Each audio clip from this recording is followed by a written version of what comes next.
The foundation of all foundations and the pillar of wisdom is to know that there is a primary being who brought all existence into being. Everything that exists depends on God, and he does not depend on anything. Once a prophet has been established, it is forbidden to doubt him or question the truth of his prophecy. The straight path is the midpoint of each and every trait that a person possesses within his personality. One will not come to love God unless he becomes obsessed with it. One can only love God as an outgrowth of the knowledge with which he knows him. It is necessary to seclude oneself in order to understand and conceive wisdom and concepts that make his Creator known to him according to his potential. The judgments of the Torah do not bring vengeance to the world, but rather bring mercy, kindness, and peace to the world. When a person eats and drinks, he is obligated to feed strangers, orphans, widows, and others who are destitute. In contrast, when a person locks the gates of his courtyard and eats and drinks with his children and his wife, without feeding the poor and the embittered, it is not the rejoicing associated with a mitzvah, but rather the rejoicing of his gut. Doing mitzvahs with joy and loving God who gave them to us is a great form of divine service. Naturally, one wants to perform all the mitzvahs and avoid all sins. It is only his evil inclination that presses him. Do not attach significance to the mitzvahs themselves, but to the one who commanded them.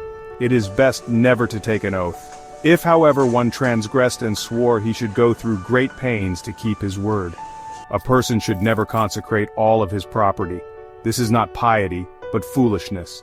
There is no mitzvah greater than freeing captives. We have never seen nor heard of a Jewish community that does not have a kuppah fund for charity. A person will never become impoverished from giving charity. A person who compels others to give charity and motivates them to do so receives a greater reward than the person who actually gives. The highest level of charity, beyond which there is none, is to support one who has fallen into poverty by giving him a present or a loan, entering into partnership with him or finding him work, thus supporting him and precluding the need for him to ask. Anyone who gives food and drink to the poor and orphans at his table, he will call out to God, and God will answer him. There were great sages who were wood choppers, porters of beams, water carriers for gardens, and iron smelters and makers of charcoal, but they did not ask anything from the community, nor did they accept gifts that were given to them. Words communicated in a dream are of no significance at all.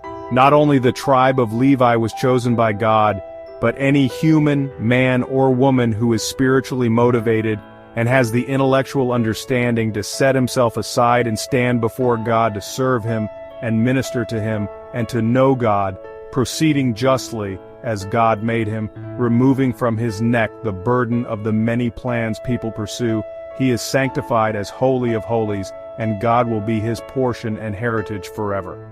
It is appropriate for a person to meditate on the reasoning of the Holy Torah and know the ultimate meaning of the mitzvahs according to his capacity.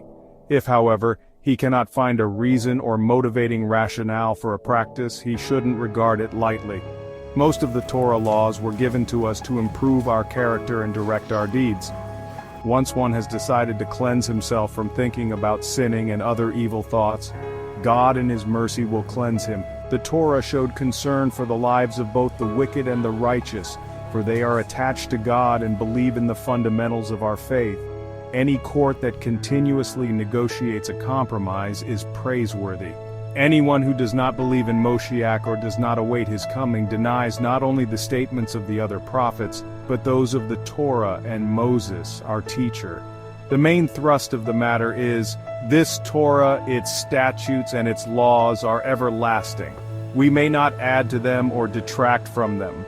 Do not presume that in the Messianic age any facet of the world's nature will change or there will be innovations in the work of creation.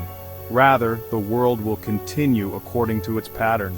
The sages and the prophets did not yearn for the Messianic era in order to have dominion over the entire world, to rule over the nations, to be exalted by the nations, or to eat, drink, and celebrate. Rather, they desired to be free to involve themselves in Torah and wisdom without any pressures or disturbances, so that they would merit the world to come.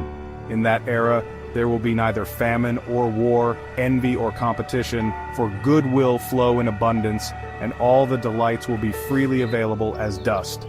The occupation of the entire world will be solely to know God. Credits at Sages of Wisdom.